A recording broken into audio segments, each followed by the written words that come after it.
Welcome to the call. And whoever's got the kanji or the Asian writing, I don't know if it's kanji. You told me your name before. What's your name? Because I think have we met? I can't remember if we've met, if you've been at a workshop or not.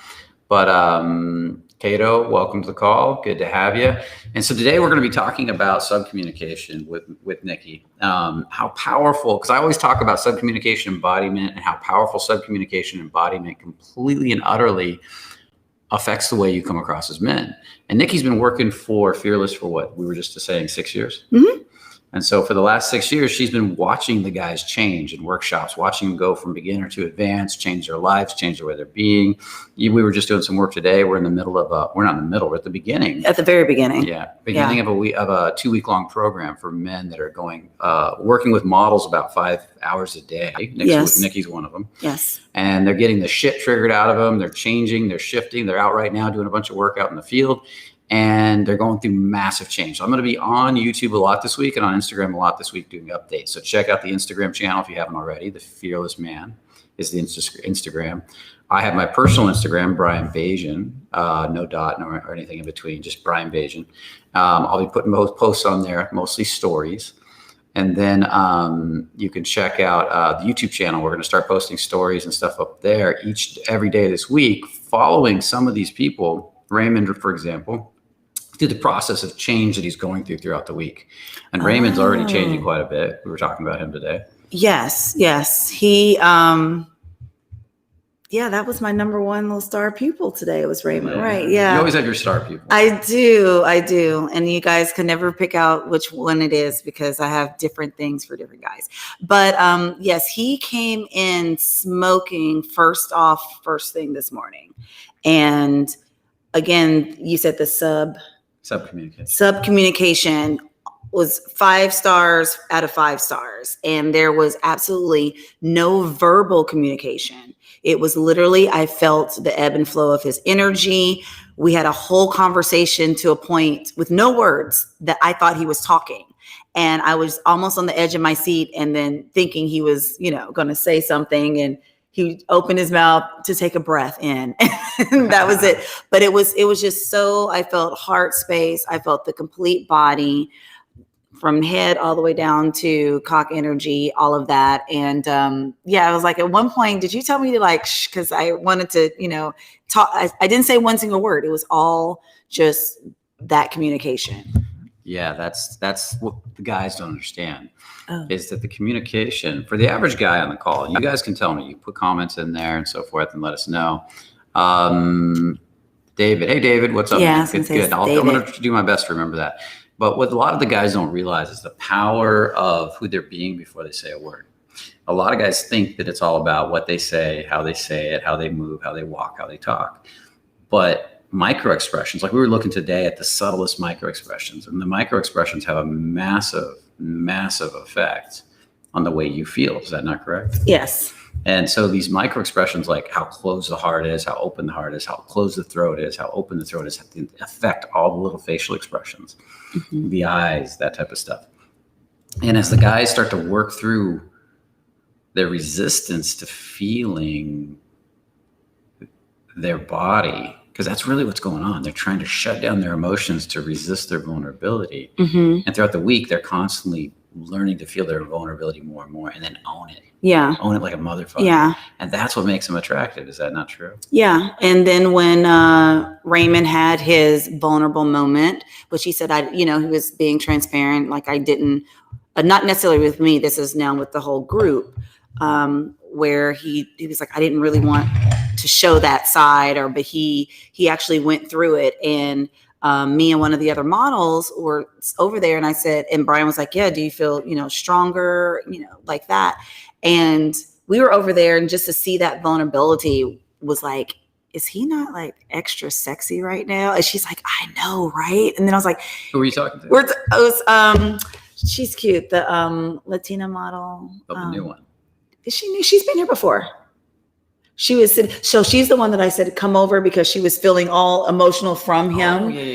Yeah. Yeah. So so she was like, we were like, yeah. And I was like, I wonder if the other girls, and it was like, I think he's like getting buffer sitting right there. Yeah, it was just a whole, now it's all an illusion, but it was just. How many times has that happened where you're sitting in a room with all these guys? We got 10 guys, let's say, in the room, we're doing work. And throughout the week, they go from average or even sometimes unattractive to attractive because of the embodiment. Suddenly this guy that didn't look, you didn't even notice, suddenly the way he's sitting, the way he's being, his vocal tone, suddenly there's something about him that's just sexy. Yeah. That happens a lot, doesn't it? Yeah. And this is what's crazy about, I'm saying all of this about Raymond. I've worked with him before. And even just working, this is a beginning. This isn't the end of the workshop. So even working with him yesterday to today was a significant jump. And also one of the other guys too, just at the very beginning of just, it's something. And that's what all the girls pick up on it. Like, we'll sit there and watch you guys as you're just sitting there listening to Brian or listening to Josh or Anthony or something like that. But you'll see this change where like a guy, his stance isn't, and he's all like this. And then by the end, we're like looking and he's just sitting like this, taking it out. The girls instantly were like, oh my gosh, him. Yes. And it's just this attractiveness because you're not hiding anymore, like from us, so we can see you. And that's attractive to us to really see you. And so I want to jump to one other thing, a little off topic here, but still on topic. But before I do, when that happens, how does that, like when the man goes from here to here, really relaxing and starting to connect with you, how does that affect a feminine person? What does that cause? What reaction does that cause in her?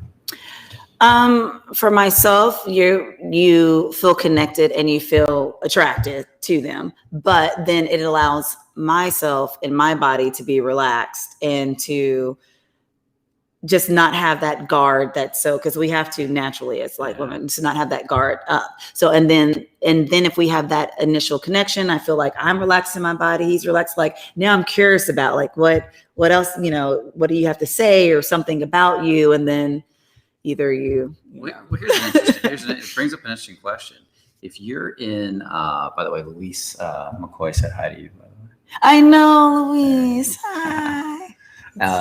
He was one of my stars. What'd you say? I was like, Luis is one of my stars over there. He's one of her favorites from the past. Move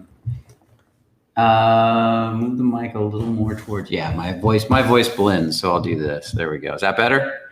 Let me know, Andrew. Because I'm loud. So. Because Nikki's just plain loud. She's going to be heard this way.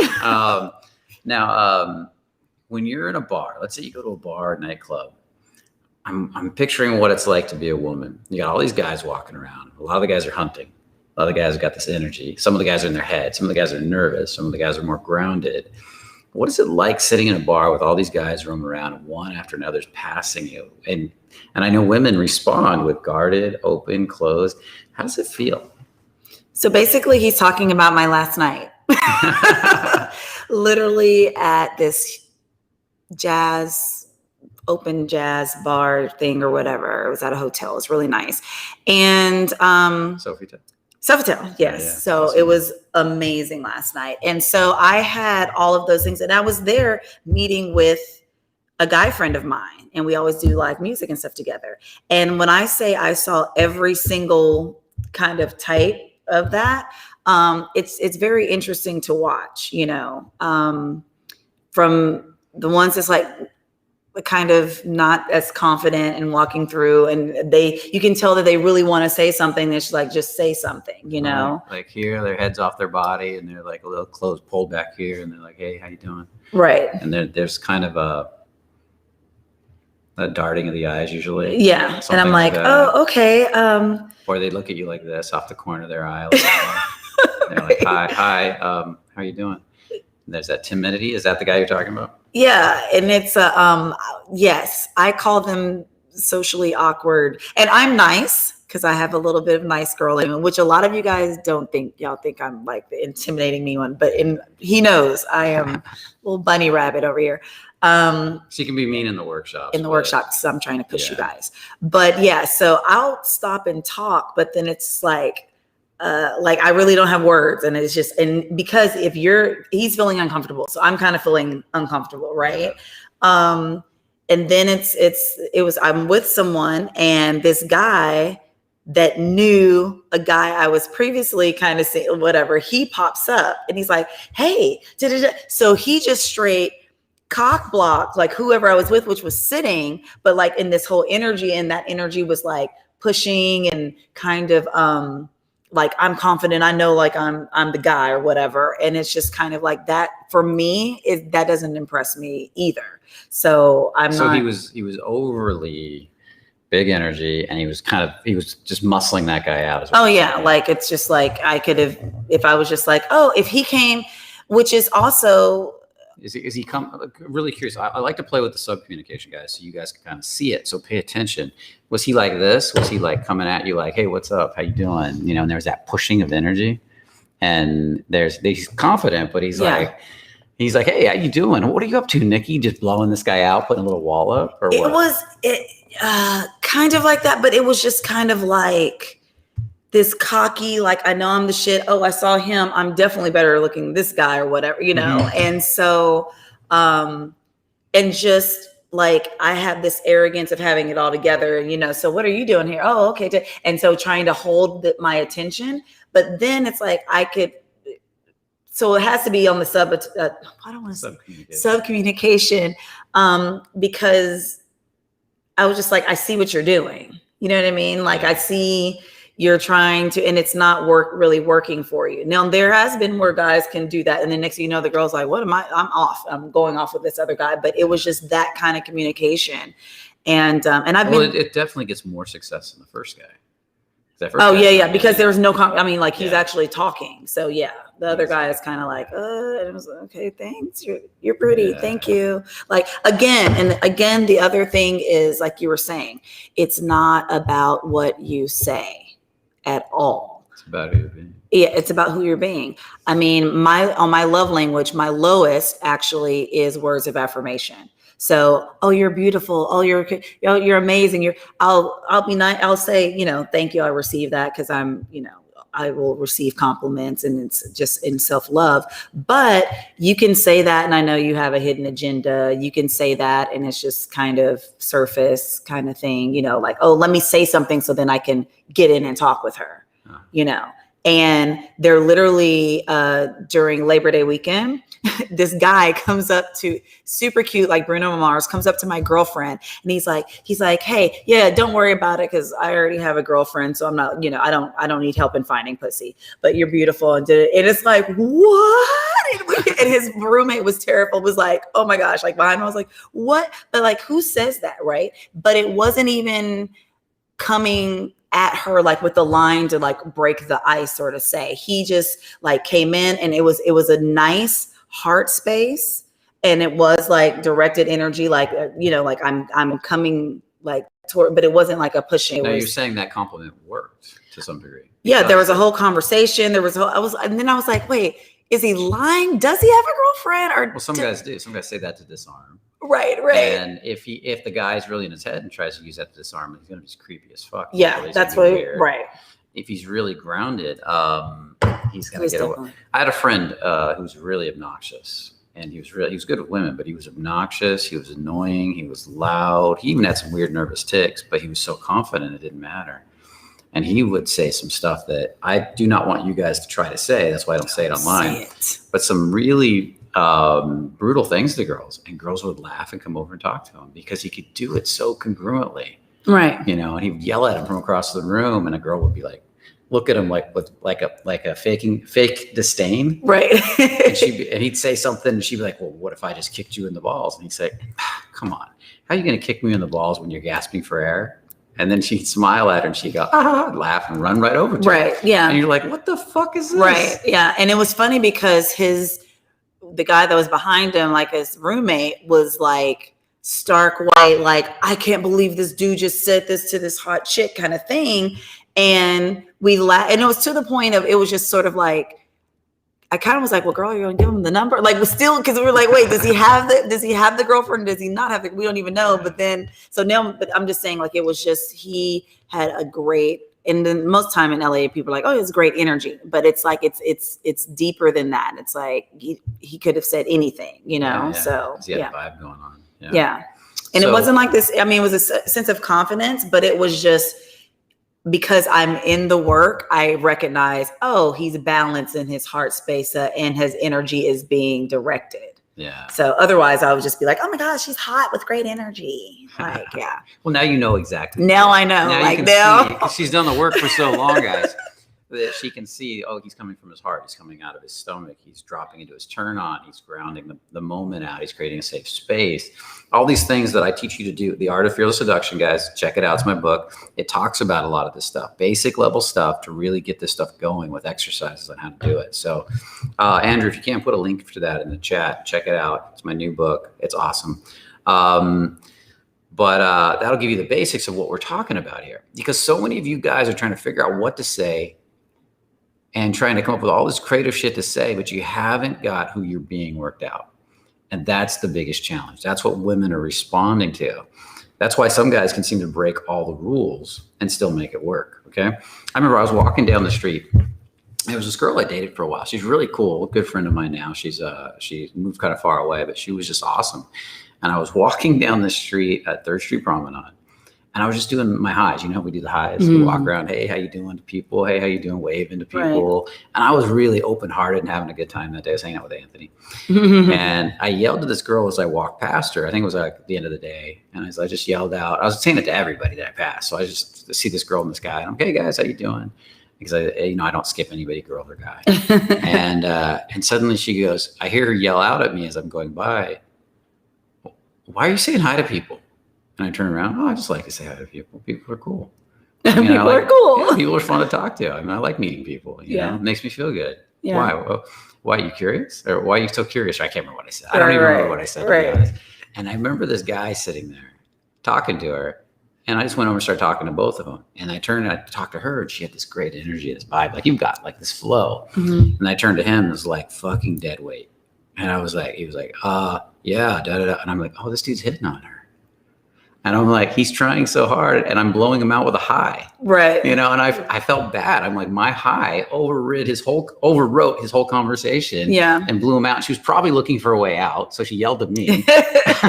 And so I just like, okay, I joked with her for a minute, laughed. She said, well, we're going over to Wally's. Oh yeah, that was the save me. Yeah. Please. Yeah. And me being in the industry and stuff, I'm like, I'm blowing this guy out. I'm not gonna ruin his game. So I got her Instagram really quick. She said she's going to Wally's. I said, I can't join you. I got to go here with my buddy. We got something to take care of. But we'll talk some other time. Let me get your Instagram. And then I walked off and I said, now, if he can save this and go to Wally's with her, you know, more power to him. Right. So I think it was the next day or a day later, I sent her a message. And yeah, she's like, no, I blew him off right after you left. Clearly, that's what that was. When you're giving the Instagram and doing, it's like, that was the sub communication of save me. Because if you're yelling out, why would we be yelling back over to, And I thought about that too. And I felt bad, but I'm like, I got to give him a shot. I didn't think it was going to go anywhere, but I had to give him a shot. So really quick, Nikki, introduce yourself. I know it's a little late, but let's introduce yourself a little bit. Nikki, I know you everybody knows you do, you work in our workshops now, yes. But you came to us about 6 years ago through a client. Yeah. Or even longer than that, I think, maybe. Me and Mark knew each other like before through another like work that I do. So when we talk about how I came to Fearless. Yeah, just give them an introduction. Why do you love it so much? I'll give you guys, I'm going to give Nikki an introduction. I'm going to let her back it up a little bit. Okay.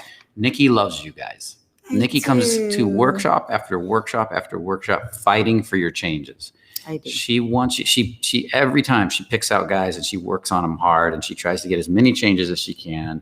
She talks about, he's my favorite in this workshop and all this stuff. And we bring her back time after time after time because she has so much love for being here with you guys. And so based on that, what comes up for you? Yeah, that's the number one question. It was like, so why are you here? Like, why are you doing this work? Or why, and they're like, is it the check? Let's trust me. Maybe I need a raise. It's been like 6 years. I do. Dave, we got to have a talk. So, my business partner. I do. I really, really do love you guys. And because I've been in the work, and what attracted me to this work was a client of theirs. And it was so interesting because I was in another leadership program kind of thing. It had nothing to do with this. Are you good? I was just reading his little comment. Okay.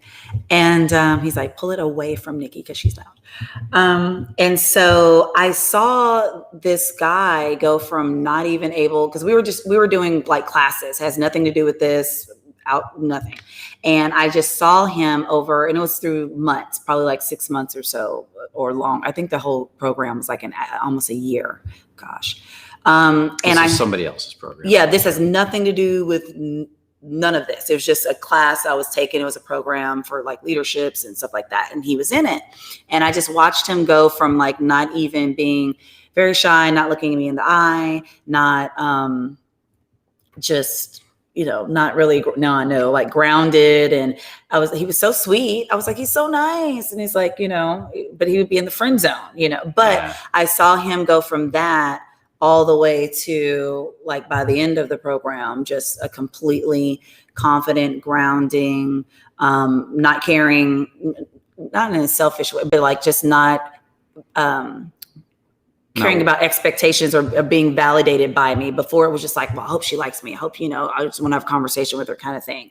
So seeing that, and I'm also in, I like quantum physics, also in transformational learning. And so I have a male version of, a male is Brian, and then I have a whole female that does a whole other thing. They're kind of in the same work. So I love the actual work of like transformational coaching, embodiment, all of that stuff. And so he says, well, I know this company, they help guys, they helped me with dating. If it wasn't him, I would so I still came in because it's LA and it's a bunch of like weirdos and it's like models and helping guys. Like next thing you know, what are we really doing? Right. And so I went into the first one, and this is where I saw Anthony. Before Anthony, you guys know. Was he a client then?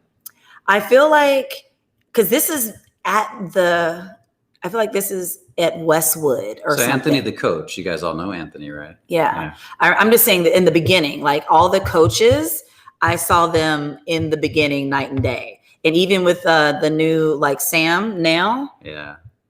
Night and day. So I totally enjoyed it. And just seeing the progress, I go home, I talk to you guys, I talk about you all, just to be like, oh, my students today, they're so great. And I already see when you walk through the door, I already see what the world sees of you. And I'm just trying to get you all to see for yourselves what we already see, and try to get you guys to believe what we already see in society. So I absolutely love the work, love the job.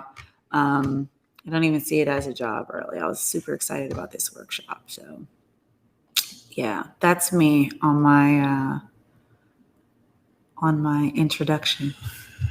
Okay, awesome. Sorry, I was just checking a couple comments in the chat. I need to check them out really quick. I was like, there a comment? There was some stuff being thrown. So that's why I'm here. That's why I do the work. That's why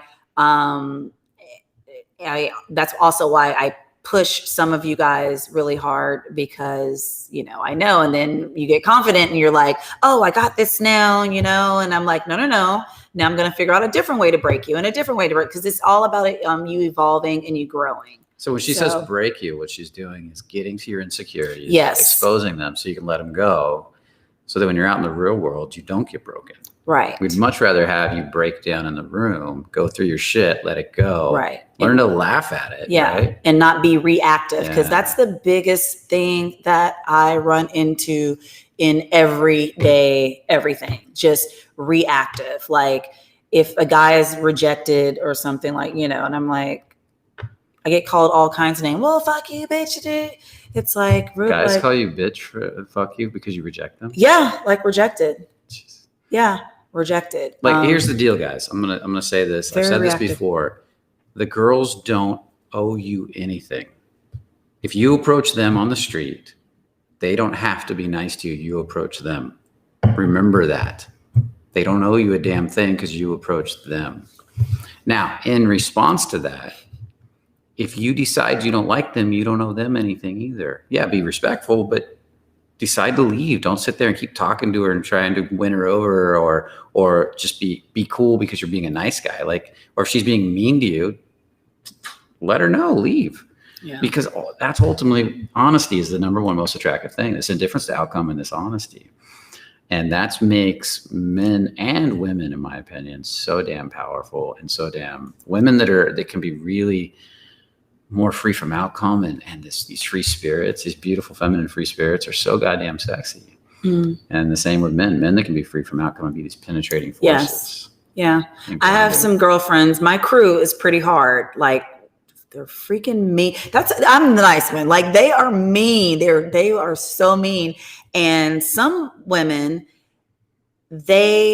how we say, like testing, like they will come and be the meanest freaking, like, you'll be like, oh, hey, like, why the fuck are you talking to me? Like, what? And just, and if you are instantly reactive, then they're like, hot, like, I got you. You know what I mean? And then it's like, well, fuck you. And it's like, and they didn't care anyway. But it's almost like the guys that are released from outcome and expectation and being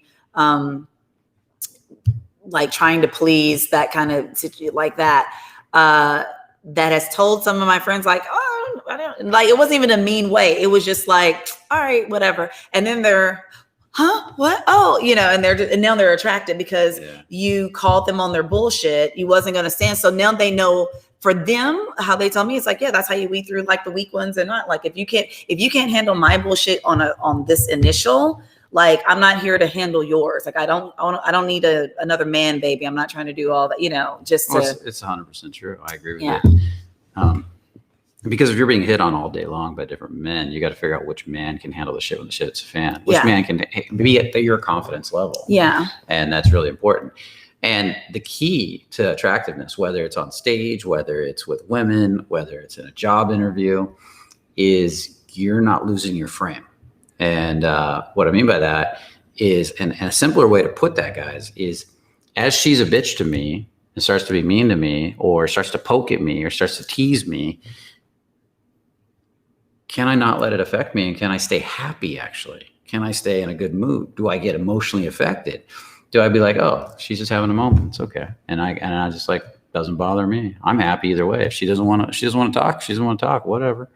Or if she wants to be a bitch, I can call her out on it, And then what happens is she sees she can't affect you. You stay happy no matter what, and then she wants to be part of that reality more. Mm-hmm. And that's what makes it so damn attractive.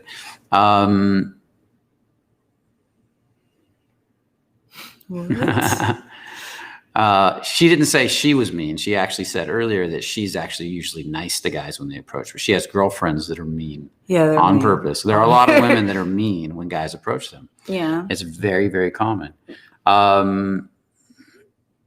And so if you can't handle that and you want every girl to be nice to you because you approach them, then honestly, you got some work to do, because life isn't nice all the time. You go to a job interview. I've had job interviews where the interviewer was a fucking dick. And he was doing it on purpose to see what I could handle. Yes. Yeah. And you're going to run into this all through life. And you got to wake up to the fact that as a man, what makes you sexy as a man is your ability to handle all this tension in the world, right? Yeah. And so I do want to jump a little bit, though, and go over to, we're kind of talking about testing there. And I want to talk a little bit about subcommunication again. We started to talk about it. And what a lot of these guys don't get, you guys ask a lot about eye contact. You ask a lot about, well, first off, let's talk about, if I got Nikki here, what I want to do is play with something.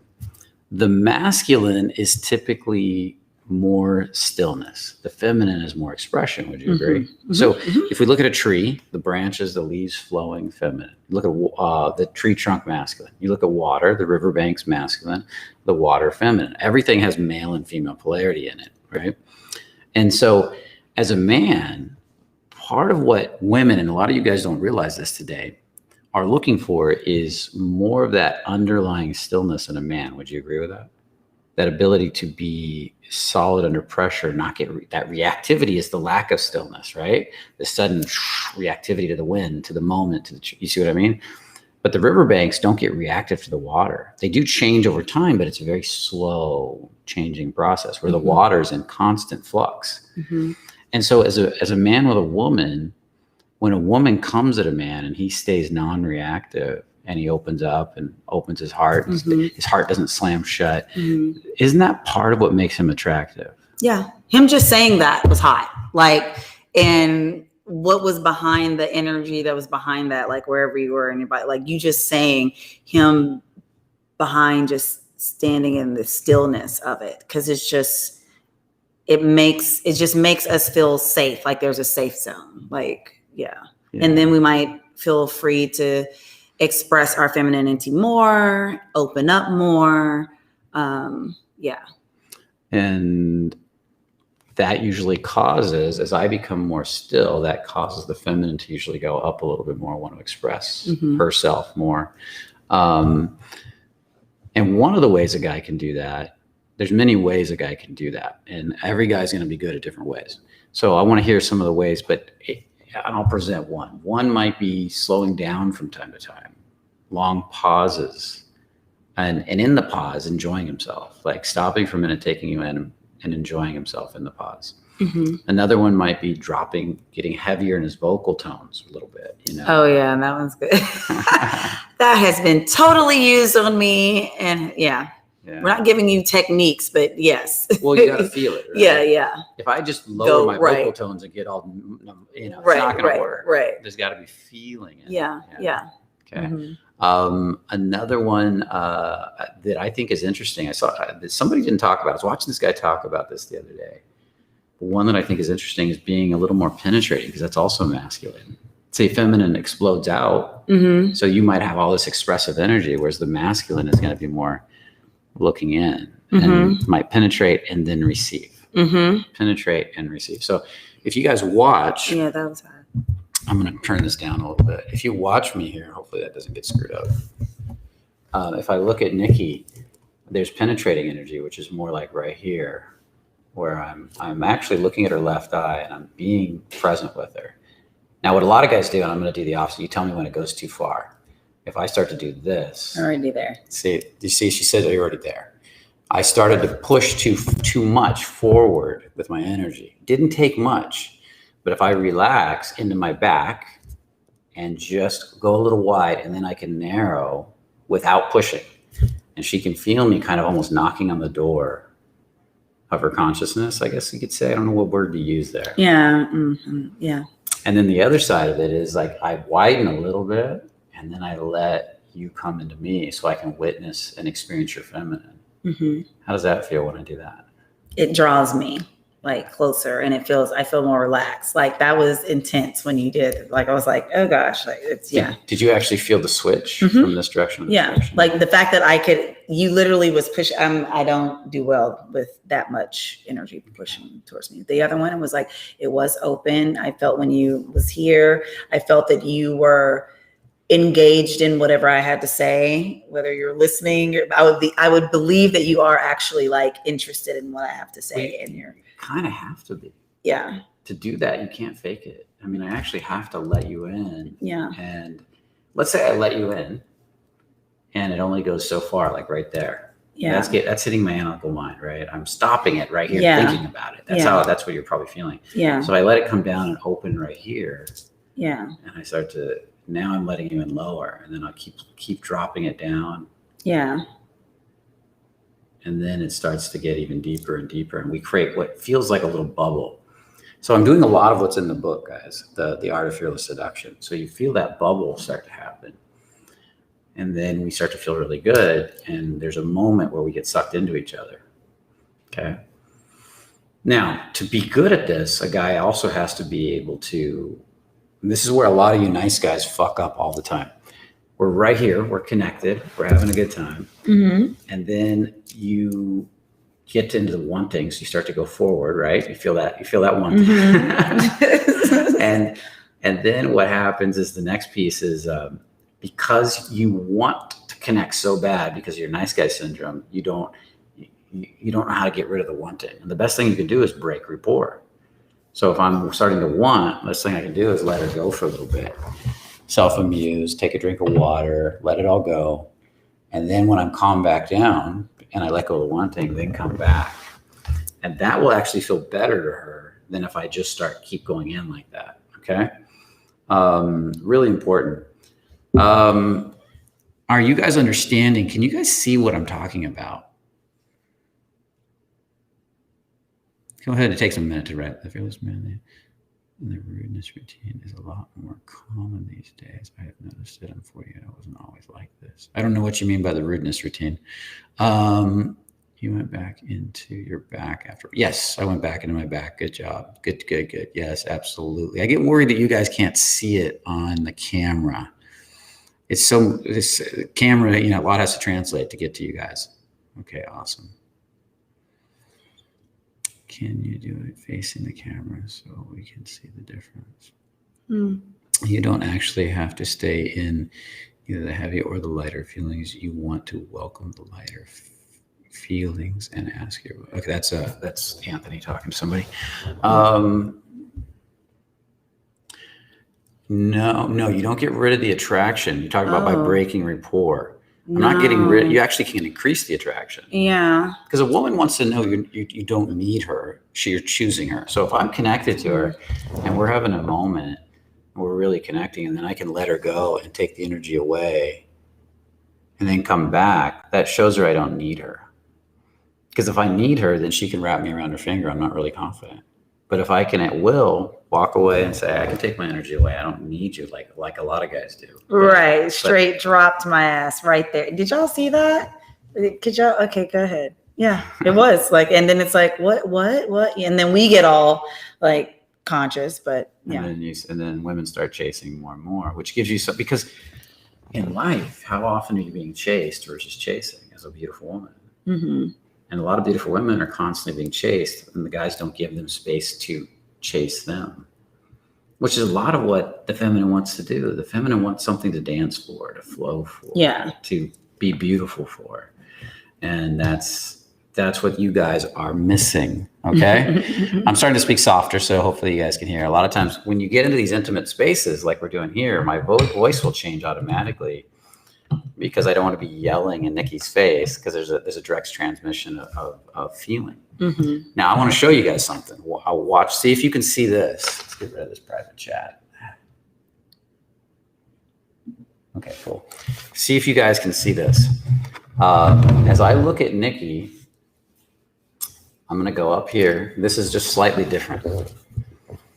So if I walked up to her from here at the bar and I was like, hey, how you doing? My name's Brian. What's your name? Where are you from? What does it feel like? Hi. Like I'm pushed. It's a little pushy, and you're very. For me, I'm like, oh, this is a tech guy. Yeah.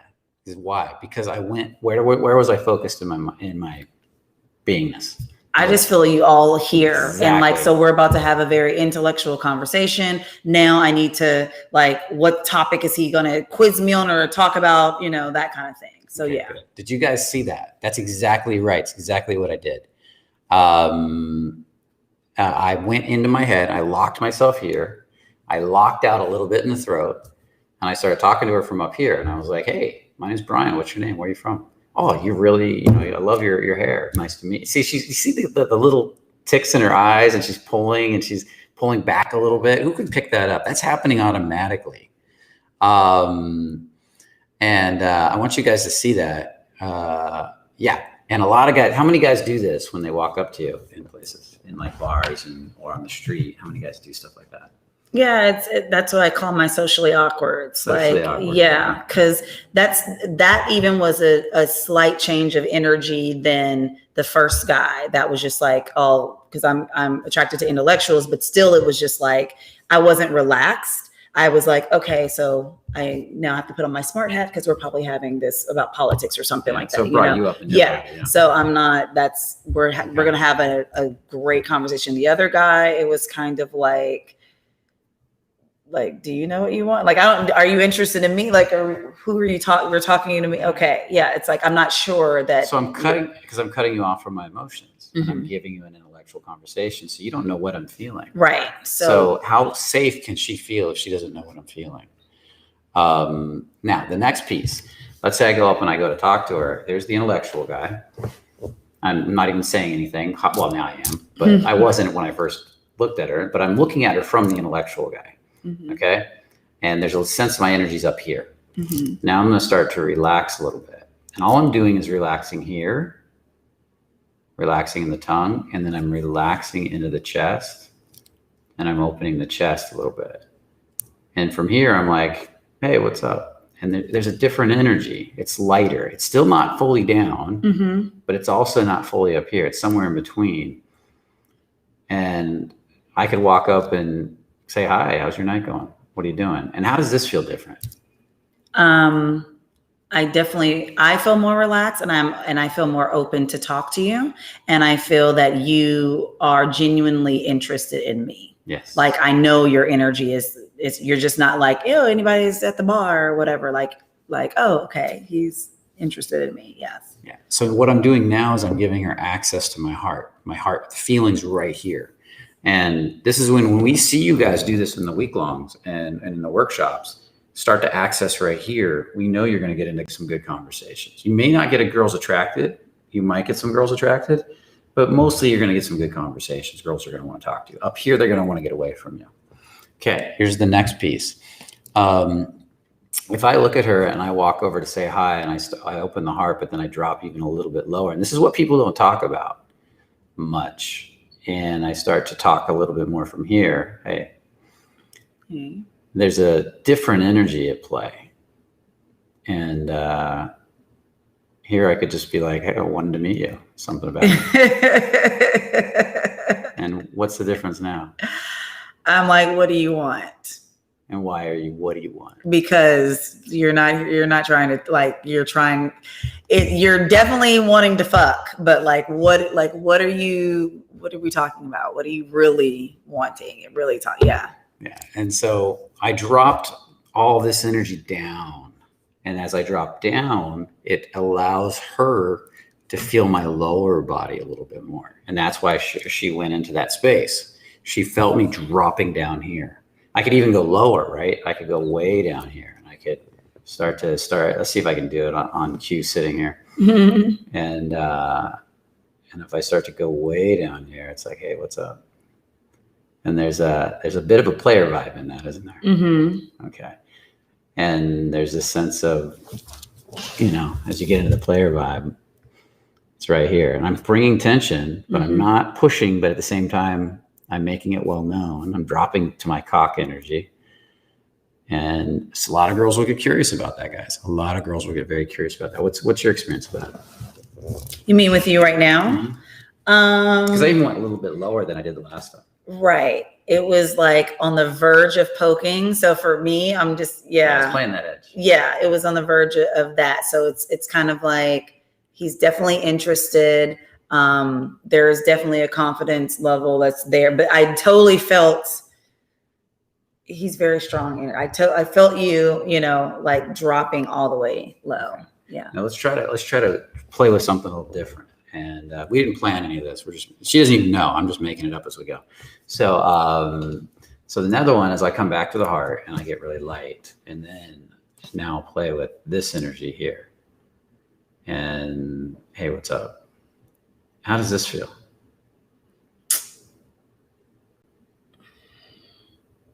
You're thinking a lot about it. Yeah.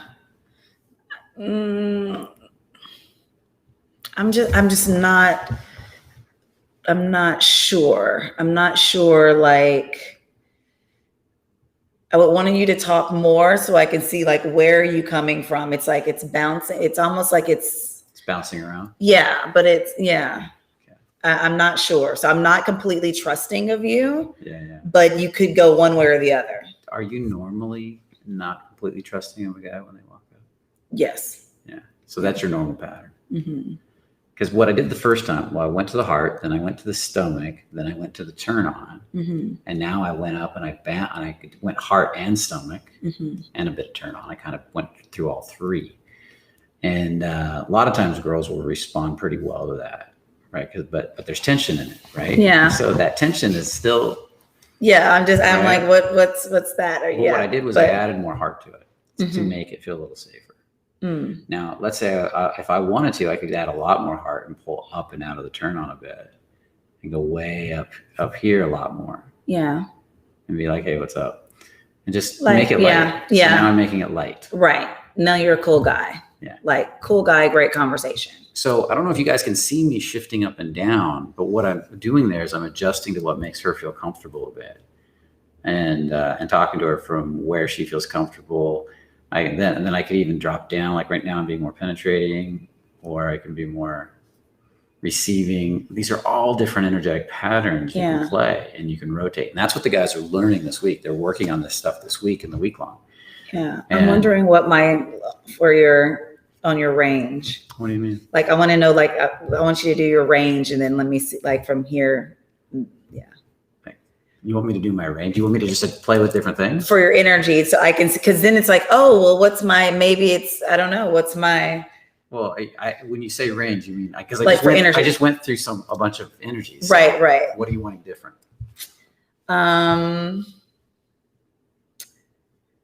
Let me see. Like, heart, definitely penetrating, like, but not too much. I don't know what to say, because you did one, and I want to know, like, where you were and, like, where I felt. I was like, oh yeah, definitely. Well, here's heart. I'm open heart, and I'm pushing the heart on you a little bit. Yeah, it's so sweet. And now I'm going to switch, and I'm going to be receiving with the heart, and I'm going to come back and this is. Do you feel the polarization of the shift? Yes, switch? On the switch, yes, because now I want to tell you something, and, like, you're interested. And then before I was like, oh, it's sweet, like it was, So this is where you listen from. I'm listening from my heart, and I'm hearing you talk. Yeah. And now I see you lean forward towards me. Yeah. Okay. And now if I go down towards the stomach a little bit and push, this is me on the stomach pushing. And that might make you pull back, or it might make you curious. It might make you, if you're feisty, it might make you want to fight with me a little bit. And it might make you like me. And then now I'm going to go stomach receiving. How does that feel? I saw your eyes shifted. Yeah, I think that, I think guys do that to me. That's what I was like, what are they doing? So I feel like, for me to, like, if you're really open heart space, like, that's my natural, because I'm, heart night. So, like, that'll draw me in. But it's like, if you can go, like, heart, stomach, that area, then it's like, oh, he chose me. He finds me attractive. And then, so you're there, right? So he finds me attractive, but then goes into the listening from the heart. And then I listen to, because I want to say something, right? Because I'm like, oh, he's attractive. Okay, great. Now I'm saying, because he's listening. So I say something, and then he comes back with the little bit lower penny. Yeah. Well, definitely. The listening part is the most under-practiced skill. Listening is super seductive, and letting somebody come through you is the most important skill. Very few guys can do it well. They can't open up and receive a girl, but yet it's so magnetic to women. The penetrating part is important, but you're going to do that way less. Yeah. Like, I might come up and poke to get a reaction out of you. I might be up and be like, hey, what's up? And then poke a little bit. Yeah. What was that? Then, that was cute. Okay. Yeah. Yeah. And then drop back into receiving and see what you do with it. Yeah. And that dance is a little dance we do. Then you might come and poke at me, and it kind of goes from there. When girls go into receiving, it's very potent to men. And when girls completely surrender to a guy and their eyes go wide, and they're kind of, and it's hypnotic to men when a woman does that. But women don't typically do that to any guy. That's a very interesting space of being. It's when they totally surrender to you. Because when a woman totally surrenders to a man and says, be my masculine, oh, well, it's sexy. It's fucking sexy. I remember the first time it happened to me, I was like, I think I'm in love. I remember when she did it. I looked at her eyes. I was like, I'm in trouble. Oh my God. I was just learning this shit, guys. And years ago, I didn't understand exactly what was going on, but I started dating this girl, and she came over, and she was all heady and running around, and then she surrendered, and her eyes went boom, and she went boom. And I was like, oh, fuck, I'm in trouble. I could not get enough of her. I was living with Kat at the time, actually. Kat was a friend of mine and a good friend of yours, too. We just happened to have the same friend in common. And two totally different Kat was like, oh, my God, Brian. She was like looking at me. She's like, you're in trouble. She could see it. Yeah. And that's interesting. I never even knew that. But I guess that is what was happening. Like, I remember seeing this. Like I remember seeing my POV, that reaction, but I didn't know what I was doing. And I think that's probably what I was doing. Cause it's just like, I'm just like, okay, you know, we're just all perched up, whatever. Yeah. So it makes for intense pleasure in both parts. So real quick over here, guys. Oh, we're talking about something else, guys. Are you guys getting what we're talking about here? Just wanted to check in with you guys. Anything coming up? This is what I really wanted you to see. I wanted you to see the sub-communication and how it works. The freedom from outcome between me and Nikki, how we're flowing with each other. We don't know what we're going to talk about. We're just making it up. We're being spontaneous. We have lots of emotional expression. Like I'm expressing emotions to her. She's expressing emotions back to me. I'm creating a container for the space. She's filling it with a lot of expression. This is all the dynamics I wanted you to see. And now I'm playing with different energies going up and down through this. And I want to see if you guys can see a lot of this. Are you guys getting value out of this? What are you seeing? What's coming up for you? Just put some comments in the chat. I've been telling you guys I was going to bring you some models in here to experience this. And so we're finally doing it. No, I can't see your energy or sub-communication. Okay, so that's one. A lot of times when that's happening, it's because you're in your head. But I want to see what other people have to say to make sure that's not the case. Wait, I know that's Sean, right? Receiving with the heart showing. Sean Perez, I don't know. What do you mean by container? Yes. What do you mean by make? Okay, so we'll get to those questions in a second.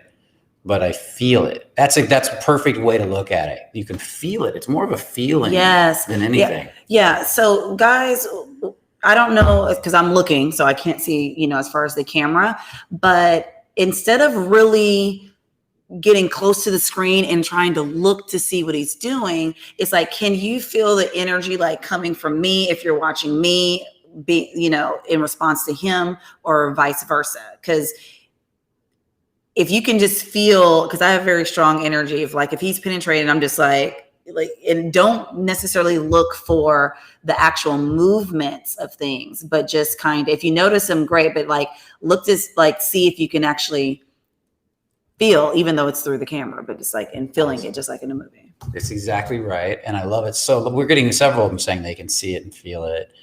Jonathan says he wants to rewatch because he could feel it. He wants to go through it all again. Michael's definitely feeling it. I can't feel, but I can't see it, but I can feel it. Yes, we got a yes from Armac.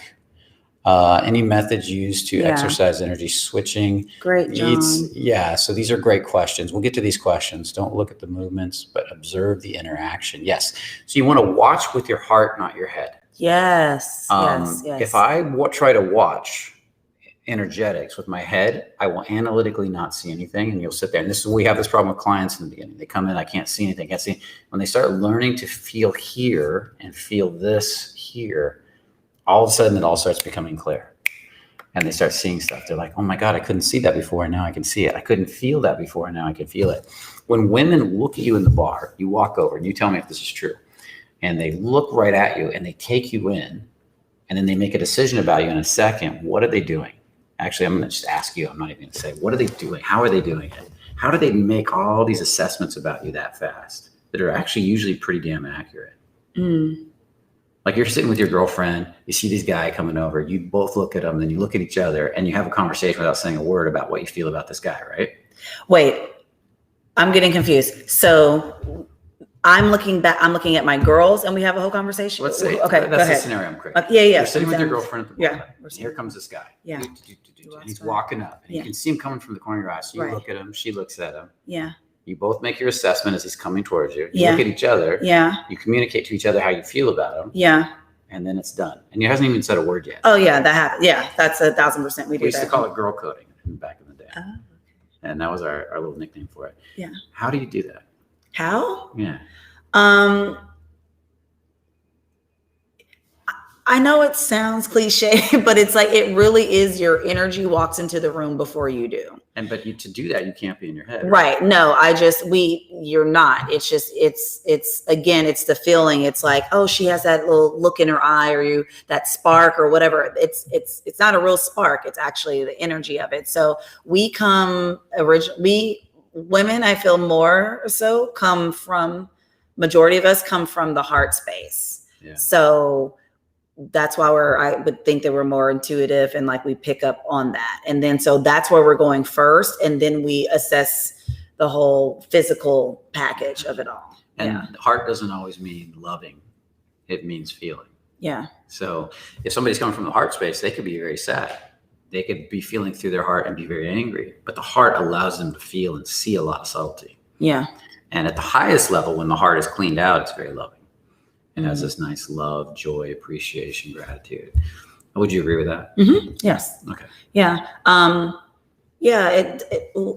From the heart is, I don't know. I just say that's really the eyes of the soul. That's really your vulnerability. That's really, are you going to show us who you are? And with us seeing more and more of that, that's what's going to draw me in trusting, because I have to feel like there's a safe space. Yeah. And all I want to do. And I feel like, even though there's so much happening in society, I always go back to the primitive basis. And it's like, even though I'm a very independent woman, I'm very boss, I'm very grounding, I have the masculine energy of grounding, but it's like, I'm so tired. Like, I just want to be just the whole, like, butterfly flying. I just want to be 1,000% in my femininity. But it's, again, how are you handling your shit? Are you standing in the stillness? Are you open? Are you receiving me? And my biggest thing with starting at the beginning with like new people, like new guys and stuff coming in, is they're trying to connect, and you're out here, but it's like, are you letting me in? Are you really seeing? Am I actually being seen by you? Yeah. And that's through the heart and letting in, as opposed to being witnessed. Yeah, that's so important. That's everything, guys. I mean, you can witness women; they're gonna love it, and a lot of women who are capable, like you just said, of being very masculine and grounding, will immediately surrender that grounding to you because they know you can handle it. Because they're in a feminine body, they are looking for a place to surrender the masculine to. When they don't have it, they will do it themselves. Yeah. Right. Just like if you're in a masculine body, you'll be looking for a place to surrender your feminine to, and let the feminine dance for you and take it through you from outside. Yeah. That doesn't mean you're like that all the time. Yeah.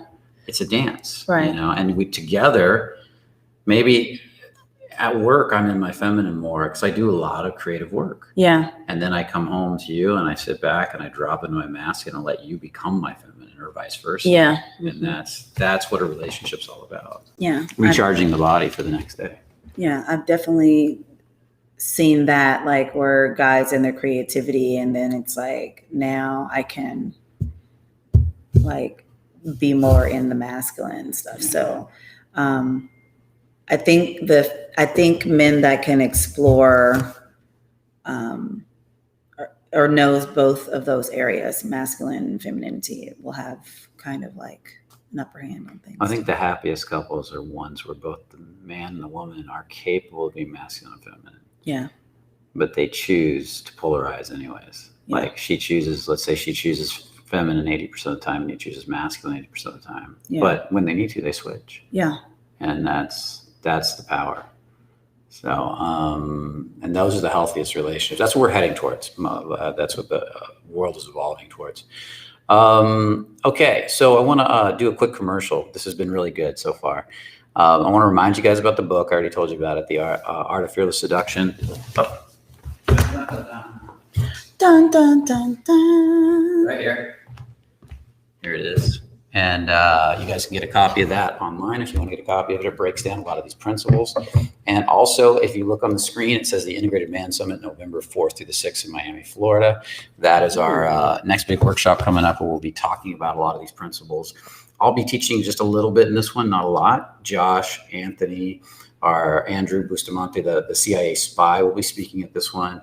We're going to be having Alex from Playing with Fire speaking at this one. This is the first time I'm announcing this. I'm going to be interviewing him in a week or so. That's dope. He's texting, and he does a lot of online dating and texting stuff, and he's very good at texting. So he's going to be talking a lot about that and a few others. So if you guys haven't checked that out yet, make sure to click on the link in wherever it's at in the chat for the Integrated Man Summit. Check that out. Get your tickets. You can come to it live. It's going to be amazing. It's right on the beach. Beautiful hotel on the beach. We've been there a bunch of times. It's so gorgeous. I know. I wasn't able to go last time. I'm like, what are those dates? Yeah. I got to make it out to Miami. Maybe you can meet Nikki in person, and then I've been trying to get to Miami. Yeah, and then Europe too. We're not going back to Europe this year because of all COVID shit. But yeah. But so okay, back to this, the Integrated Man Summit. Maybe Nikki will be there, and that'll be awesome. Yeah.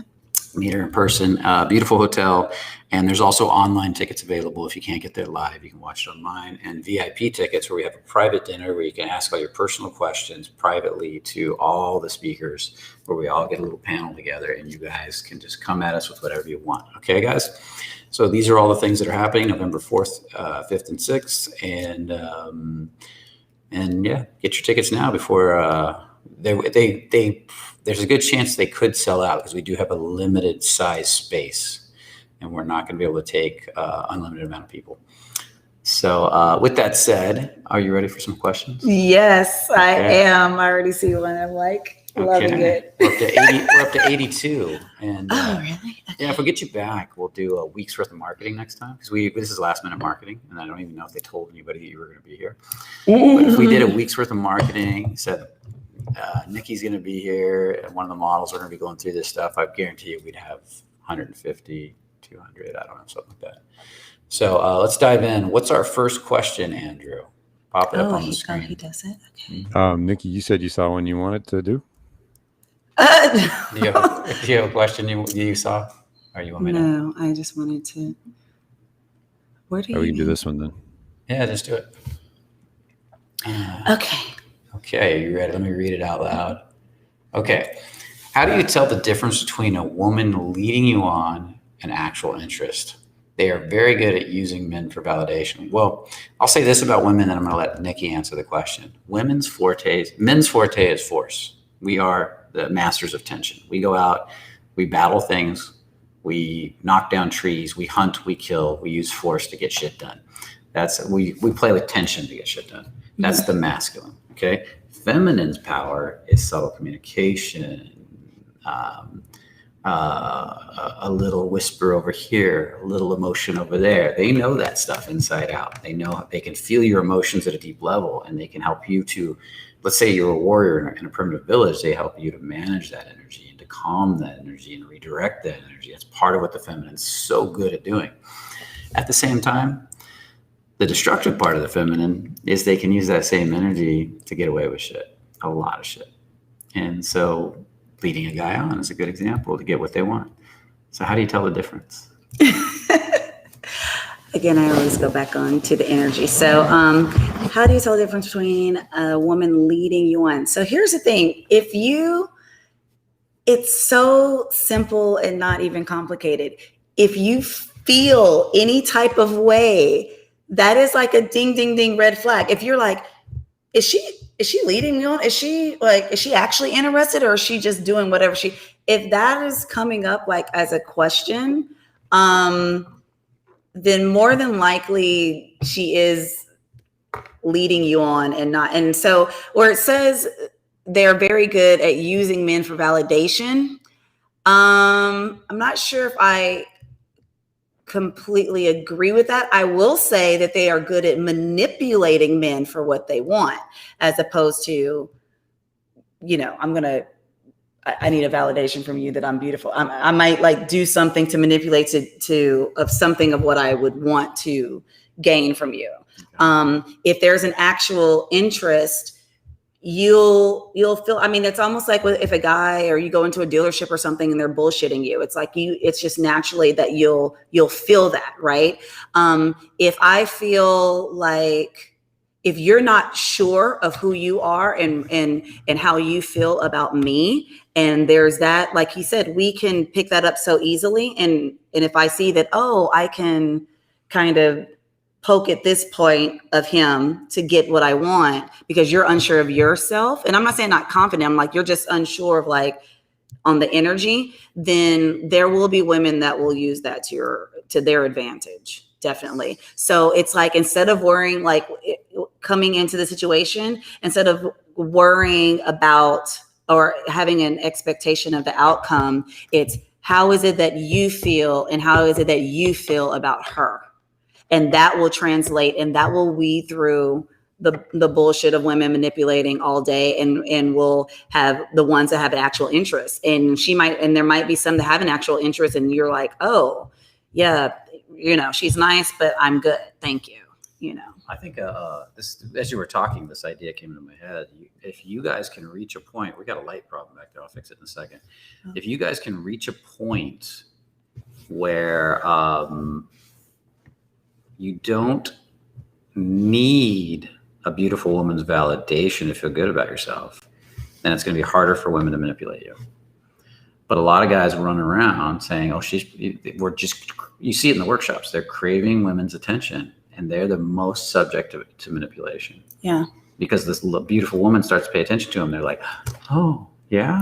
And they start to lean into that energy so fast. And that's the reason why I said on the validation, because that's the same for women that are out there that actually needs actually needs validation from men.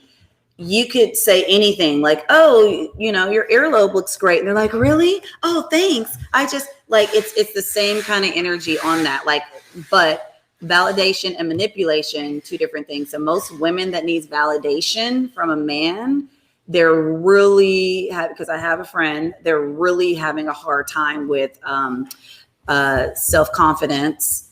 They don't usually keep the guy for a long time because it's just, there's this neediness. And this validation. Can you please validate that I'm beautiful, that I'm like, that you're choosing me? And there's always a fear of the man leaving her. There's something that happened to me. I was dating a very beautiful girl, and what I would feel from her that made me not want to be with her anymore was I noticed it really strongly when I'd hold her hand.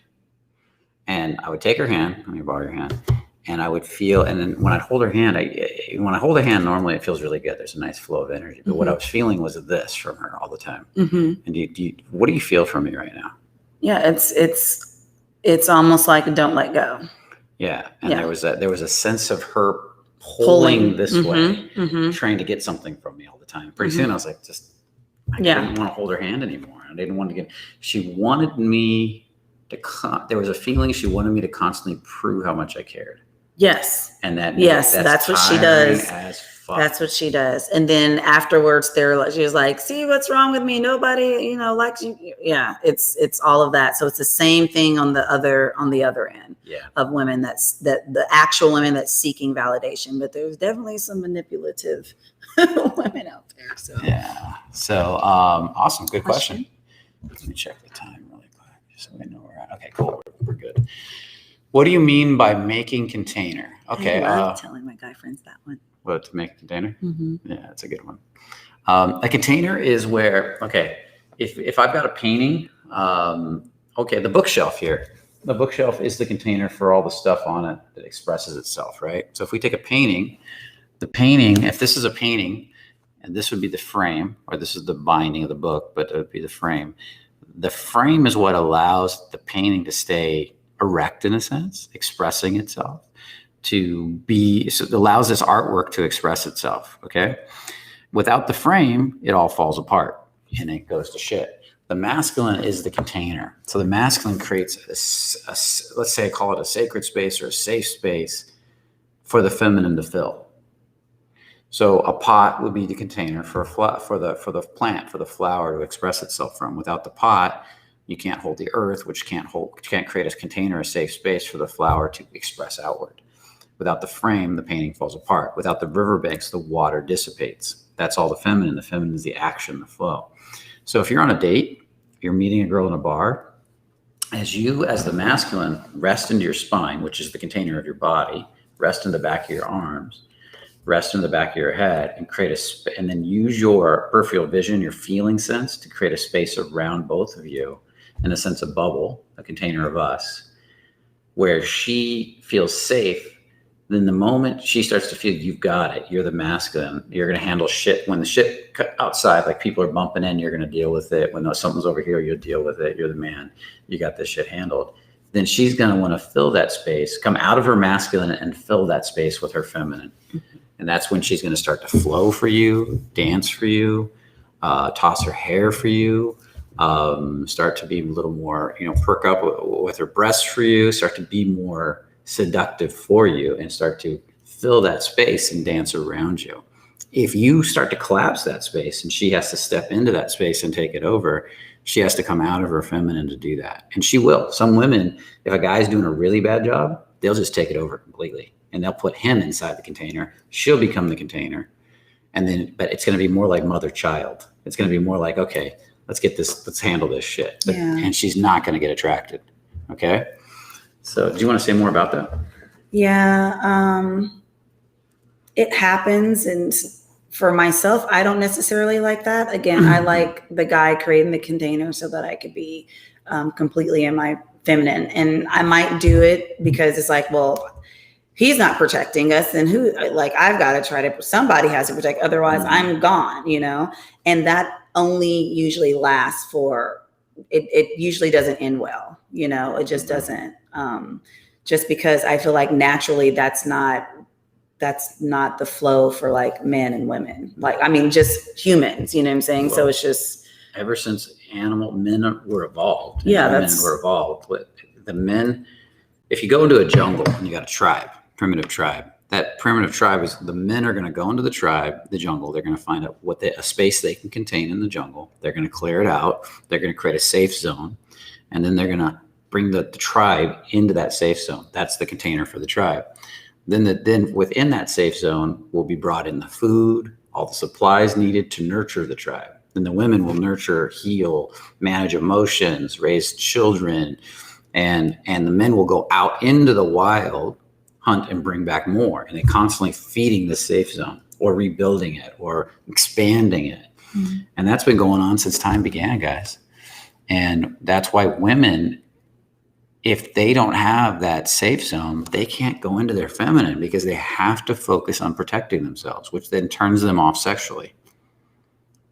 So just hear that. It turns them off sexually. Now, if you're truly a masculine being, you're going to love to create that safe zone. Now, does that mean all women are like this? I'd say 90% have that in a relationship. Doesn't mean they can't do it. Just in relationship, they have that.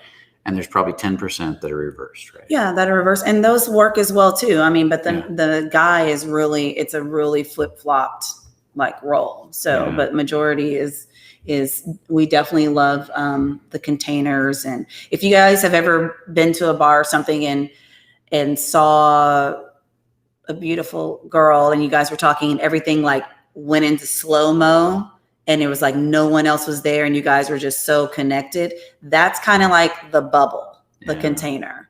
And you can cast, Anthony's very good at this, which is the other of cock blocking. You can cast your container, that's always all the way across the room. And that's why like other guys, like I'll be out and like other guys is like, oh, are you here with someone? It's like, how do you know, like what? No. And then here's the energy of the container. He's the whole room or somebody, guys have done that too. So the guy who walks in the room and acts like he owns the bar or he's the mayor of the bar, that's somebody used to say that. Says, when I walk in a bar, I act like I'm the mayor. I'm out greeting everybody. And I was like, okay, that works. That works. Okay. Okay, let's get another one. How do you switch from give to receive in energy, stomach or heart? Does the body move at all? Breathe, inhale, exhale. Yeah, it does everything. Nothing. It's more of an energy than it is a physical doingness. Guys love to look for physical doingness. And there is a little bit of physical that's involved, but the physical gets less and less as you get better at it. So I can be penetrating or giving of energy from my heart, or I can be receiving, or I can do it from my stomach, or I can be receiving. So it's not really any one part of the body. Think of it as different notes on a musical instrument. And you've got the stomach, you've got the heart, you've got the turn on, you've got your grounding. You can give and receive from all these energies. And when you learn to play the instrument the way you like to play it, and you learn to make music with it, you're going to attract people. So it's really about practicing all of this. I might be receiving and breathing in and out the whole time. I don't just receive when I breathe in. Yeah. I might be receiving for like what she's talking for a few minutes, and I might turn it off altogether.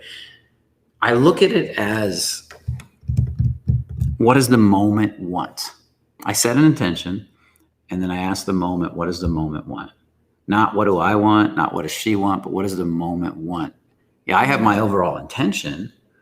And now if life, consciousness, subconscious, whatever you want to call it, wants to move in that direction, great. If it doesn't, it'll move in some other time. Don't try to force it.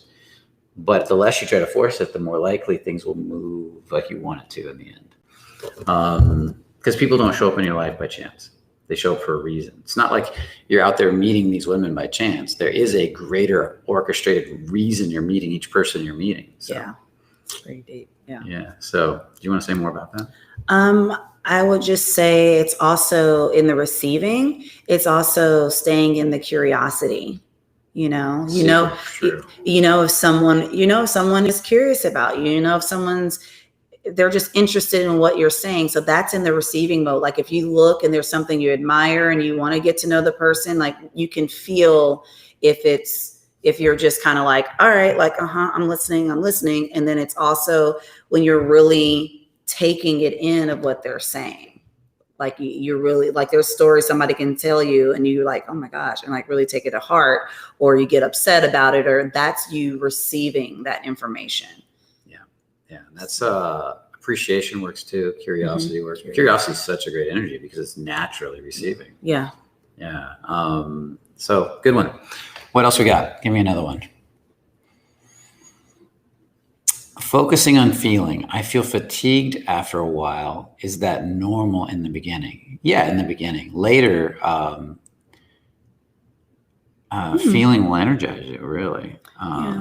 Unless you're just starting to get there and you're fighting to maintain it because you got a lot of resistance in your stories and your beliefs. So what would you say?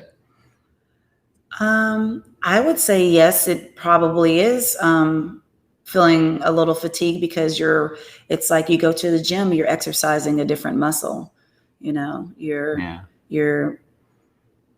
then it's also kind of I feel like a catch-22 because it's like you're feeling. People, I love it when the guys are in front of me and I'm like, I'm trying to feel, I can't feel. And I'll be like, and they're like, I felt that you didn't do anything to try to feel, you know what I mean? It's like, so again, I think it's also being present in the moment and not necessarily like I'm focusing on feeling, but just being aware, like, where do I feel? What's something happening in my body? Maybe you don't know. Maybe it's a little tingle here or there, sensations or something, but maybe take the perception of it focusing, because maybe that is getting you more into your headspace and just like, how can I be in this present moment? How often do you run into guys in the classes that think they're feeling when they're in their head? Yeah. And they're stressing themselves out, trying to force feeling from their analytical mind. Right. And then how often have you run into guys that think they're not feeling and they are? Right. That happens a lot in the classes. And I'm like, oh, you like, where were you in the body? Because I'll say, if I'm in front of you and I feel an energy shift and I'm like, what was that? And you might not even know or anything that's happening in your body, but we can feel that. Yeah. And sometimes you get in front of the room and the whole room sees it but you. And that's just how unconscious you are. Yeah. Right. It's kind of wild. We call it reverse wiring when you think you're doing the opposite of what you are. And you want to undo that reverse wiring. That's why you're having trouble figuring it out, because you're convinced it's the other way around. So you're constantly doing it backwards. Yeah. And so it's a little exercise. It's good. It's all good shit. I was exactly like that 4 years ago, David. Now I feel Too much. It's so overwhelming. I feel too much. Learn to ground that extra Yeah. feeling, and then it won't be too much. It won't be overwhelming anymore. Yeah. Okay. Send Nikki a kiss for me. Aw, David. Where's David at? That wasn't David. That was Wasn't it? that was Oh. Eponymous. Eponymous.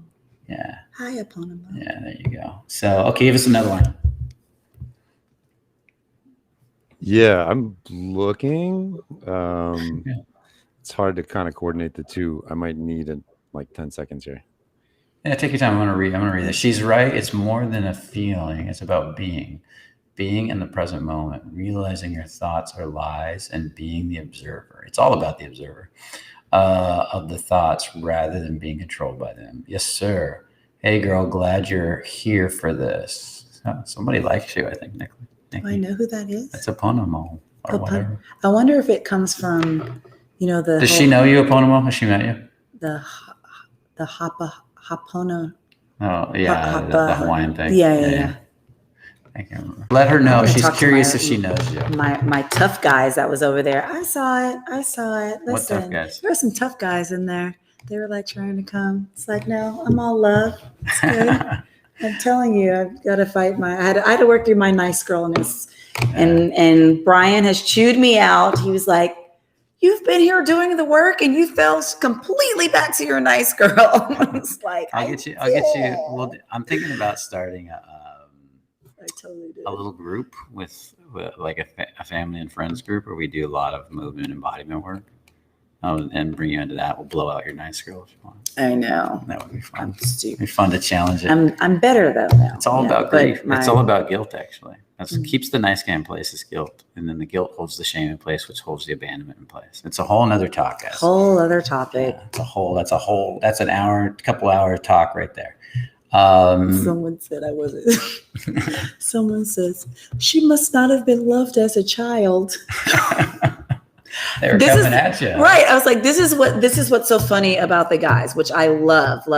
I have been with them for 6 years. I have met hundreds, all types, and then me learning stuff about myself and going into the so if you pick at me, I'll go in and pick apart. But yes, I was adored as a child. I was spoiled and adored as a child, probably where my nice girl and abandoned all that comes from. So yeah, but okay. Well, he says, "Oh, we don't know each other." Yeah, we don't know each other. Haha. I'm just a big fan. Brian is my unspoken hero. Well, thank you, sir. Just so you know, Miss, take care of him, please. Please. Hilarious. This one is interesting. Australian John. Let me see what that says. Why do some women have a big chip on their shoulder? What are they trying to Oh, I like this, Australia, John. I don't know. Do we answer this one? Go for it. Okay. Dive right in. So we're gonna jump. Sorry, buddy. Joe. We'll come back to yours in a minute. Oh, okay. We're gonna come back. Okay. Sorry. So it's interesting. I love this. Okay, so I'm gonna start because this is not gonna gain me more fans by saying this for sure. But I'm gonna start with the what are they trying to protect part, because this is not gonna gain you fans on the guy side or the girl on side? the guy side. Okay. Oh no, they're gonna come at me. They're gonna be like, what, fuck her, whatever. We don't care. Get the other models. So what are they trying to protect? As a woman, and then if you're just as a woman in general, walking around existing, you are always trying to protect yourself, just because men come at you all different ways. It's almost kind of like, how would you know unless you are a female? But women, it's just naturally we have to protect ourselves, just because it is just anything and everything just walking could happen. And it's not like out of fear. It's just kind of, that's just, well, that's nature. Yeah. It's just nature. That's just the nature of the things. Women are the more vulnerable creature. Right. And they need to be, because they're also the creature that reaches inside you, all your vulnerabilities, and helps you pull them out. Right. So it's not our job to, to even. And so if you got a dark side of the female, and a light side of the female. The dark side of the female is the ability to manipulate. The light side of the female is the ability to heal. The dark side of the male is the ability to use force, which is what you got to be careful of to get away with shit. Yeah. Rape, murder, things like that. And the dark side of the male and the light side of the male is the ability to protect and create a safe container and a space for the healthy feminine to grow and vice versa. So we create a cycle. It makes total sense to me. Yeah. And then the chip on the shoulder, there's two ways on that chip on the shoulder. To hopefully not getting too deep. Some females, you could be seen as a chip on her shoulder. She's bitchy or whatever. You never know where someone is coming from. So there could be in her heart space where she's just gotten, like pounded on, pounded. She might have been the nice girl, and then she keeps getting ghosted by guys or keeps getting mistreated or whatever. And she might have her own like stuff that she needs to heal with. But here's the tricky part is in quantum physics and things like that is the mirror. So the only way that you are able to view or even someone coming into your perception and them to be perceived as a chip on their shoulder, where is that fall in with yourself on where there might be things that you disagree with, chips on the shoulder, your subconscious reflecting things that might need to be healed inside. Otherwise, sometimes it's not even like, that they exist. Like I know that there's, asshole men out there that exist, but right now my frequency is, love and meeting great guys, great conversations, and that's been my world. And it's like, if the asshole guy comes up, it's almost like, well, I know must have a little bit of, lingering left, and of course, exists, but that's not really, I don't run into, that's not a part of my world. That is so true. When I first started dating, I drew bipolar. Yes. I could find it. I go to a room full of 100 like, women. why are all women bipolar? Oh, yeah. And you swear they're all bipolar, right? Yeah. And they're not. And super true. The other thing is that some women might seem to have a chip on their shoulder because they're testing you. Some women might actually be mad. Maybe their dog just died that day, and normally they're sweet. Maybe they're just grumpy. Period. Right. Some are just that. Maybe they're just Russian. I find a lot of Russian women, they come at you hard when you first meet them, and then they soften and become sweethearts. So everybody's a little different, and there's this idea out there that everybody's supposed to be nice to you all the time. And that's a bunch of bullshit. I'd much rather have the world be authentic and real with me than nice to me all the time. Yeah. And that way we can get to the root of everything much faster. Yep. Yeah. That's great. Okay, Joe, focusing on feeling. I feel fatigued after a while. We just did that one. Is that normal in the beginning? Yeah, that was the last one we did. Oh, okay. How can we gain that stillness? We gain that stillness? That's an older one. It came up earlier. I saw it. Slow down inside. Meditate. Releasing. Revealing. Take our revealing course. Read Hawkins' Letting Go. Practice a meditation practice. It's all designed to slow you down. Slow down. Yeah. Slow your speech down a little bit and work more silence. Practice every once in a while just stopping and breathing for a little bit. Don't watch so much fucking Instagram and YouTube. Oh my gosh. That speeds you up inside. It does. Yeah. It really does. It overstimulates. Especially if you get up first thing in the morning and you're just like, and then next thing you know, you're going down the wormhole. Like just wake up and take 10 minutes, just 10 minutes in the morning. And if you can't put 10 minutes aside because you got to get up and you're rushing, it's like, do you really want to evolve? So this is actually a very hard one for me. And I didn't do it earlier today. And it's like, damn it. Well, as a guy, here's something simple you can do. If you're a really fast talker and you rush a lot and you're always in a hurry, just take 10 minutes, 20 minutes, get around people and practice speaking and moving slow. Practice pauses. Say something, pause, take your time, make people wait, and just slow down and watch how people react to you. Yeah. When you say hi, don't go, hey, how you doing? Right. Go, hi, how you doing? Oh, yeah. And it makes a big difference. Yeah. And the interesting thing is, I wish that exercise would be done in class, or even if it's done as a demonstration, because I promise you, when you're thinking you're talking so slow and you think like, I sound like a freaking idiot, you're probably at a normal pace for people. But you wouldn't know, like, unless somebody is observing that. But yeah, make people wait.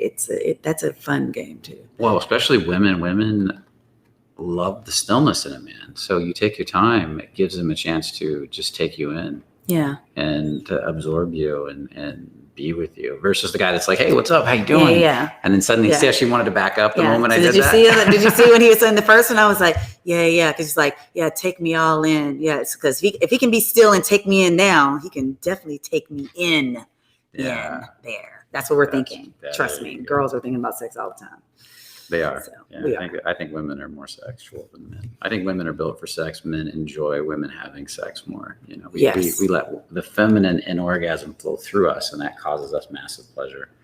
Whereas you are the orgasm. You know? We are the orgasm. That's right. Okay. You got all those fucking nerve endings that we don't have. Girls are jealous. We think you guys do. But yeah, so that's how you can. Well, here's the funny part. Girls think guys are lucky because we can have orgasms. Well, we can have cum so much. We can orgasm easily, whereas some girls have to work at it. Some girls are very orgasmic. Some girls have to work at it. Yeah. And I laugh because just because a guy has comes doesn't always mean he enjoyed it. Absolutely. And I have to tell women this, and they're like, really? Yeah. And I'm like, yeah, sometimes you're sitting there going, I just want you to come. Did you come? Did you come? The guy will come. It doesn't mean he enjoyed it. Absolutely. He just did it to make you happy. Right. He's like, thank God that's done. Get it over with. So in a weird sort of way, it's not really faking an orgasm, but it's a weird thing. Because you can fake the orgasm too. When I found that out, I was like, what? Especially if we got a condom on.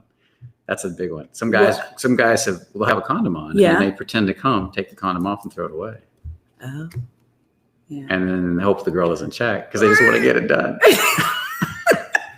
Never knew. I was like, what, guys? But yeah, this whole class has taught me this. It's so funny. All kinds of weird stuff. Okay. So what time is it now? I think we're running into an hour and a half. We're hitting our zone. We want to take let's take one more question. Because what else do I have to do tonight? You get to answer all these awesome guys' questions. Let's see. Igor's on here every week like clockwork. So come through, Igor. What is NGL? I don't know. I should know this. I'm not hip. Not gonna lie. Oh, not gonna lie. There's a predatory aspect to seduction.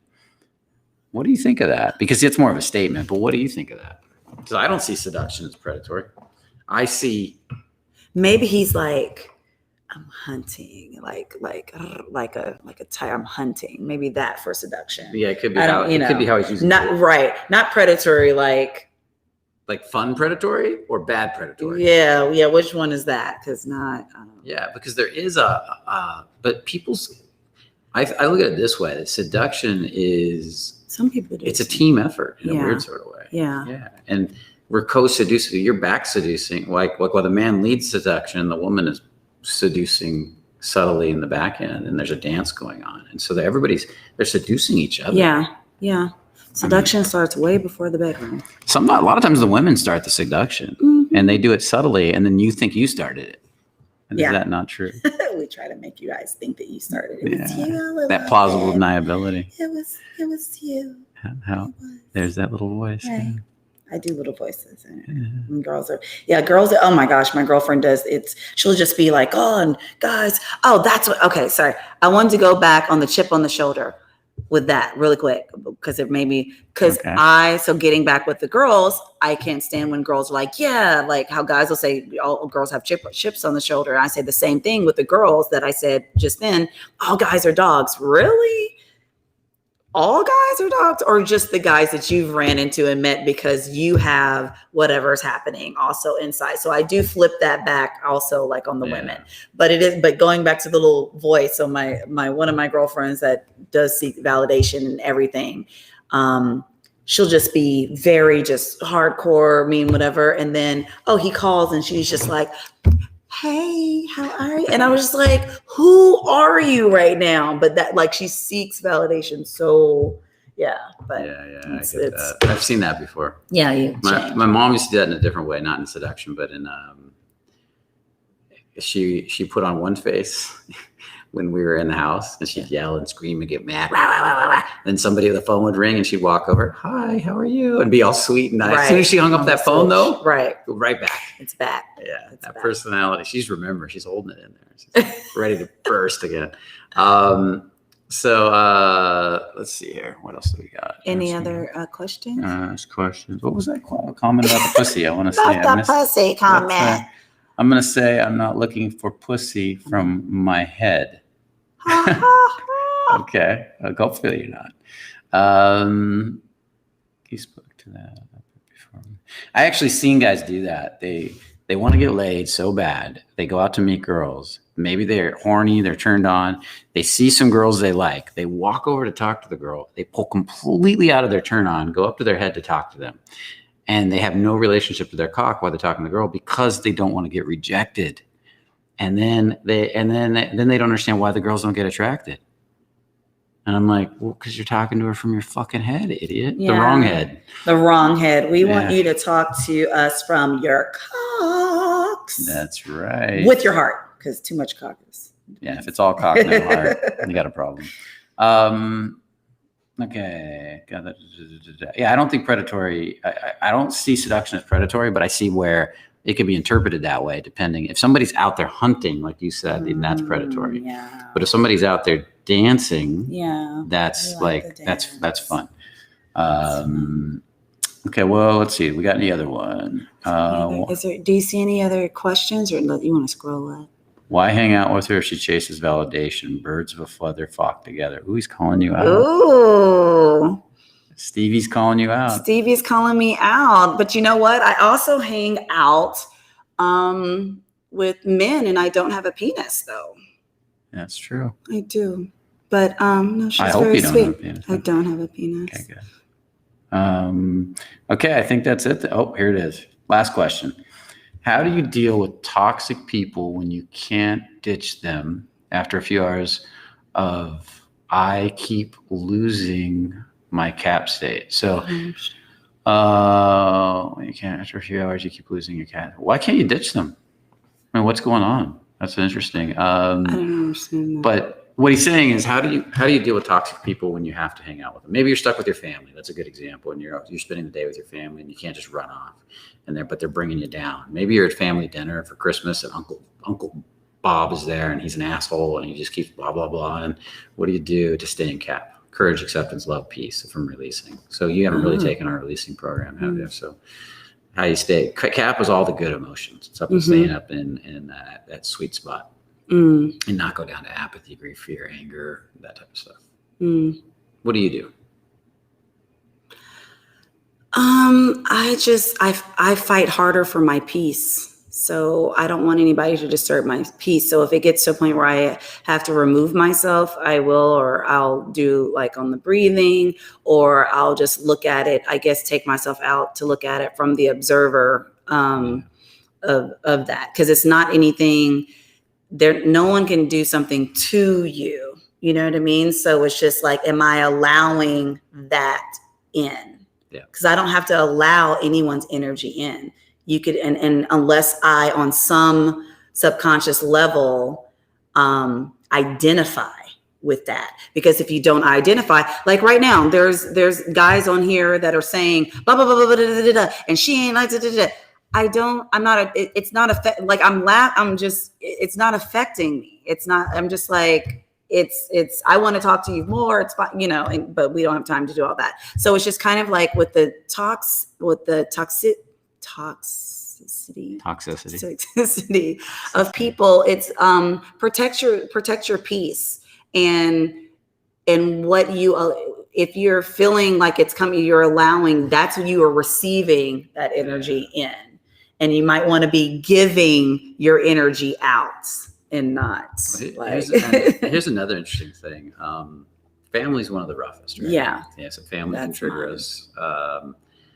So the thing I always saw when I got around certain people that would trigger me maybe I would get triggered in the moment, but that was releasing fodder, the ability for me to look at myself and say, why am I still so triggered by these people? And if I can reach a point, whether it takes 6 months, 3 months, a year, to where these people don't bother me and I actually stay happy and I stay flowing, that's going to change so many other areas of my life. So that's a gift. Yeah, I do that. I ask myself, if you're triggered, man, woman, for me, it's definitely family. Why am I getting triggered? What is it? What is needing to be looked at that I might be a shadow, or what is it that still might need healing? Otherwise, you wouldn't get triggered. That's why I'm not triggered now. Yeah, that's an interesting thing with my certain family members that trigger other family members. Those family members will say, I can't stand that person. That's hard to be around that person. And what I say is, because they used to trigger me, and those same people now I typically have a great time with. I laugh. But I did a lot of releasing and meditation to reach that point. And now I get around them and I can open my heart and I feel good. And they can still be the way they're being. And other people, I'll watch them all get reactive. Yeah. And I almost be like, I look at the other people getting reactive and I'm like, and they're blaming that person. And I'm like, no, that's not, that person's not causing it. Right. It's never over there. It's always, you're always wherever you go. Yeah. So that's good. Awesome, guys. It was beautiful having Nikki here tonight. I got a marriage proposal. Did you? Yeah, somebody up there, you can be loved and hated in the same hour. Who's hitting on my girl, Nikki? I'm looking for it right now. I'm gonna find out who it was. Like Joe Blunt. Joe Blunt, nice. Cheers. Joe Blunt. So you're gonna have hopefully you like blunts. Oh, if you're gonna be married to a guy named Blunt, you better be smoking some shit. Or maybe he's very blunt in that could be. That might be it. I took it completely the wrong way. Look, he says she's mine. Oh my gosh, Joe Blunt. Joe Blunt, you have a picture. Is that an apple? It's an apple. You have a picture of an apple. Okay. Okay. It was awesome having Nikki here. She's amazing. How would you guys like to have her back sometime? Oh, in my head, where's the guy? Hell no. Get her ass out of here. Should we get her in here on a regular basis and she can talk shit to you guys? I would. Joe, you can have a long distance relationship through the internet with Nikki. I have PCP. Okay. I'm done. Okay. Yeah. That's good. It was good. Awesome. I really enjoyed. We got up to Joe Blunt wrote, nah. It's like, she's whack. I am whack.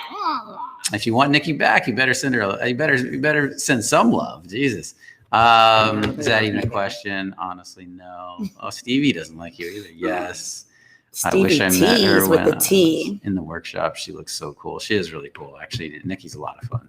So we'll get Nikki back. We'll have some more conversations with Nikki. We'll do some more demos with Nikki if Nikki's up to it, and kind of go from there. In the meantime, Miami, Florida is coming up November 4th to the 6th. It'll be awesome to have you guys. If you guys want to come out there, if you want to watch it online, I'm sure the workshop's going to fill up. I will be teaching. Alex Bustamante will be teaching. Josh, one of our coaches, Anthony, who you guys all know, will be teaching. We'll be getting Alex from Playing with Fire out there. We got a few other people coming. It's going to be an awesome event, and this is actually my favorite event of the year because I don't work as much. I get to relax and introduce all these other people and get them on stage. It would be awesome if, for some reason, I really do want to go. Nikki showed up. I want to go. And hung out on the beach with Isn't Luis there? He usually shows up, yeah. Yeah, no, he's in Florida. No, I think he's in New York, isn't he? Or he moved to Florida. He's in Florida, yeah. So he'll show up with one of your favorites. Yeah. And Andrew will be there too. And so we'll all have a really good time. Thank you, Stephen, for coming back. It was a really quick read. I didn't know what was said. It was at the beginning. So I appreciate it. Nice. We love you, Stephen, 4722.